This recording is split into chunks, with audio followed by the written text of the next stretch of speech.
Well, my YouTube has been blowing up with subscribers the last week thanks to this thing. Posted a couple pictures on Facebook, and who knew people love Beretta so much? I guess once they're not front-wheel drive, people like them.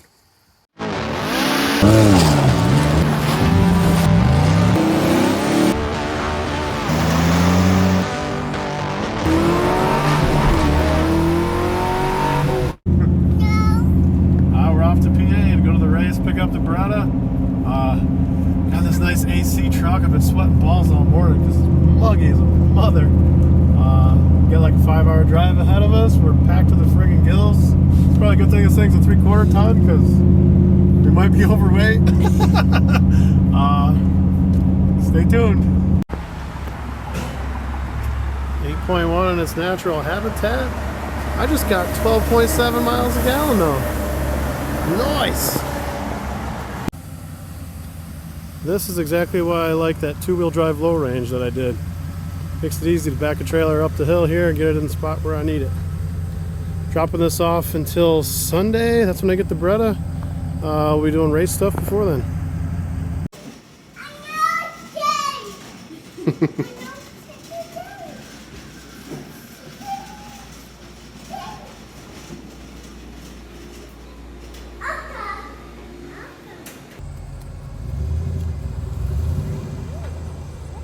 Where's Daddy going? Huh?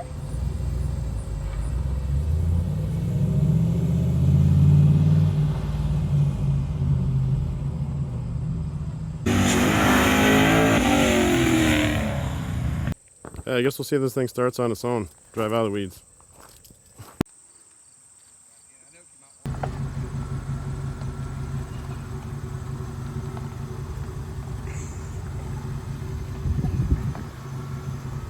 Waverly says, "Where's Mama?" Where's Mama?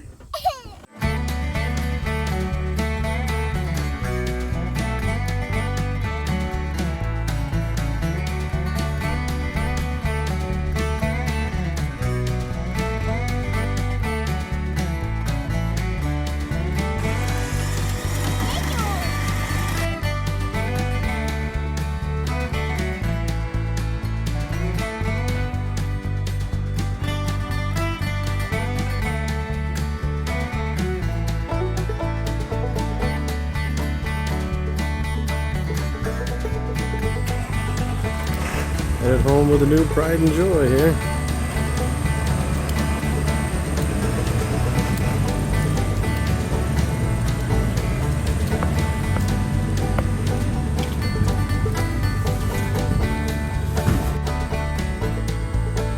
Waverly looks less enthusiastic.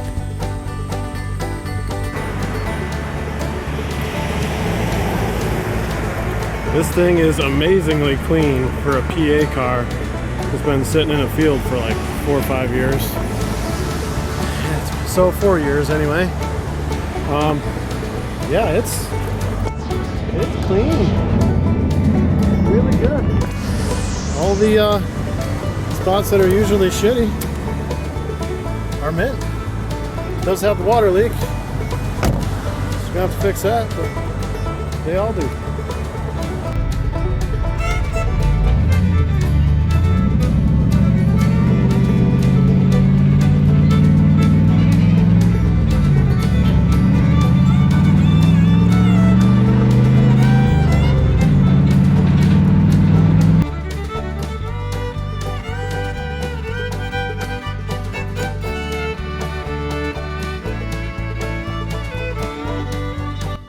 So this thing is pretty freaking clean. There's a little bit of surface rust here and there. Nothing I'm really worried about. That gas tank's kind of ugly, but that's got to go anyway. Drive shaft has got to fit through there. That ain't happening. But overall, it's really pretty good.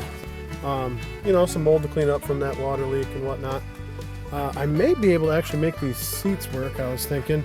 L bodies have a really weird seat track deal with sliders that, you know, little rollers that go in the sliders here, and that weird center adjuster. I'm just going to put regular ones on. I'm probably going to have to raise the floor to fit exhaust, I'm thinking. And what I can do then is just put a regular adjuster on here and kind of keep the seat at the same height, even though the floor is going to be higher. At least that's a plan. I've got a lot of plans on this that may or may not actually work. I'll have to find out once I get in here. Speaking of getting in there,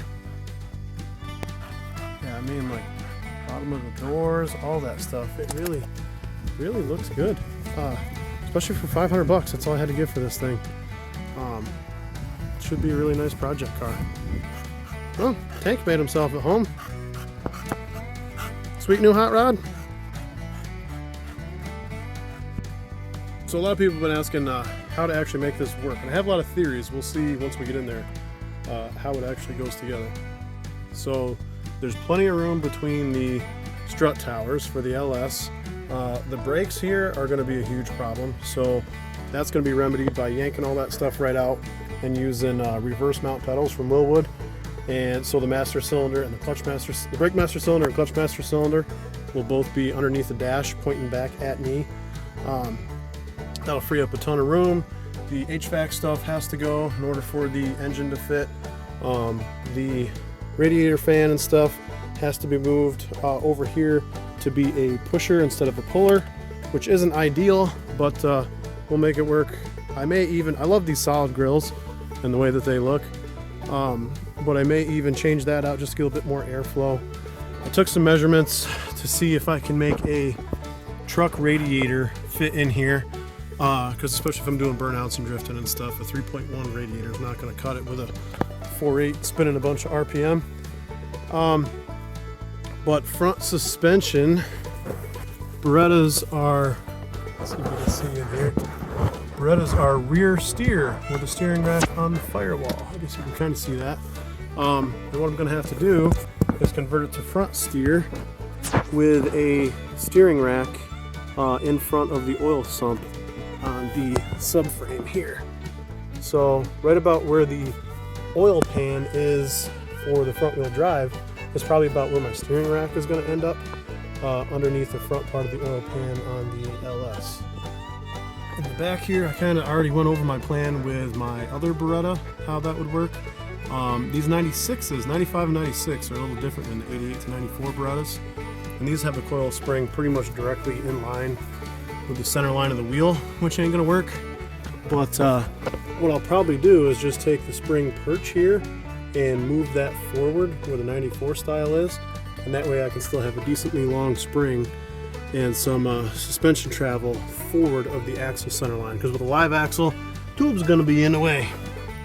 So for rear control arms here, I'm gonna make custom arms that probably go right to this Beretta location.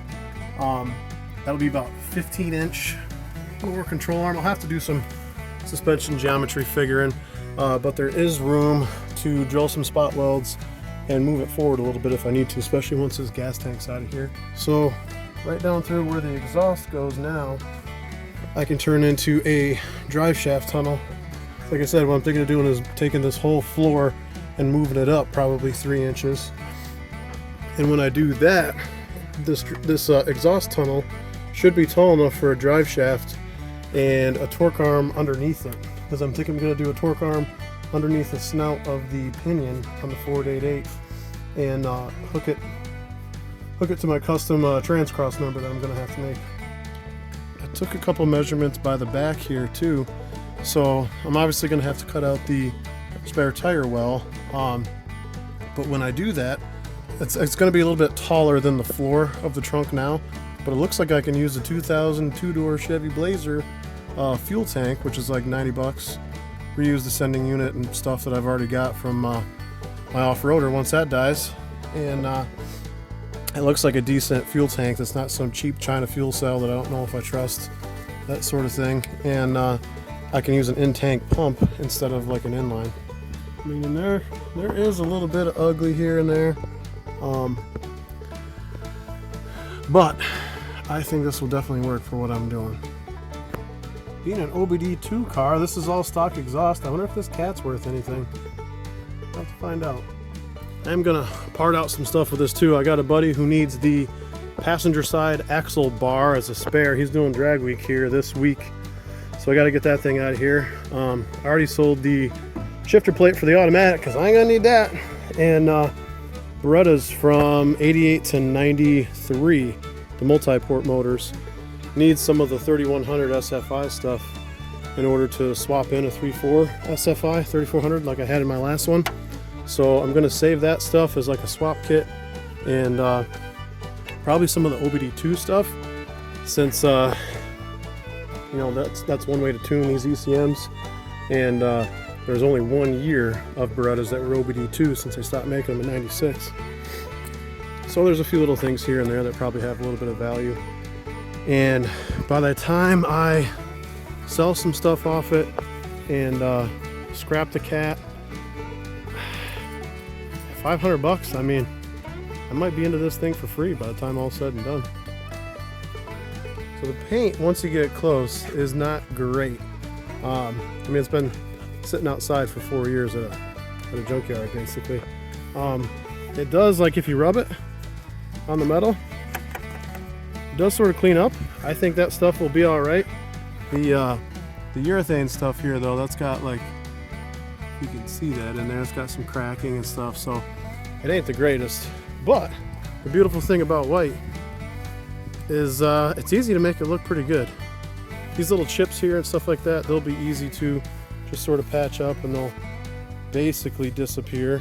And this one is not going to be a meticulous show car kind of deal like I tried to do with the last one. Like I said, this is going to be quick and dirty, get it running. The first iteration, I'm hoping to look pretty much just like this.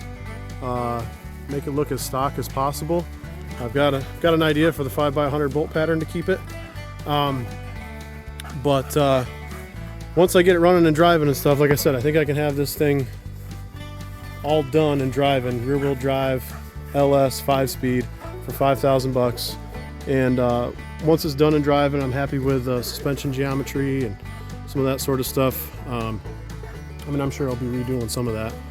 But then I'm going to go a little bit crazy. Here's a picture of the final plan when it comes time to really make it a drifter and go to the next level with this thing. Since it's a 4.8, I'm thinking a turbo is a good idea, and make it gnarly.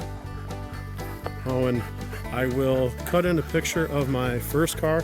My first car was a white 90 GTZ that I took the GTZ wheels off and put these Z26 wheels on.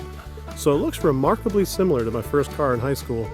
And you can still get a LeBra on eBay, which would really complete the look as my high school car. I think that'd be pretty cool. I did talk to the local junkyard too and see if he has anything that might work for a sunroof. My first car had a sunroof. My college Z26 didn't. This one doesn't, but my gray one did, and I do like the sunroof. So I'm gonna see maybe if I can mold one of them in there. Find something that's close, not necessarily a GM sunroof, but make something work.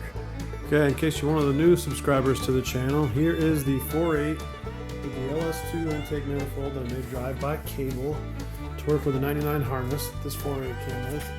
That's an F-body pan that I still gotta throw on there, but it's pretty close to being able to start up on the stand. I'm gonna do that soon. Here is the small block NV 4500 clutch that I'm going to use with the two-wheel drive NV 3500 transmission, and the Ford 8.8 rear axle, which is the right width for a Beretta. Wrong bolt pattern, but we can fix that. And that's kind of the heart of the project. So you can go and look at some of the old videos that I have, and I'll have new stuff coming soon too.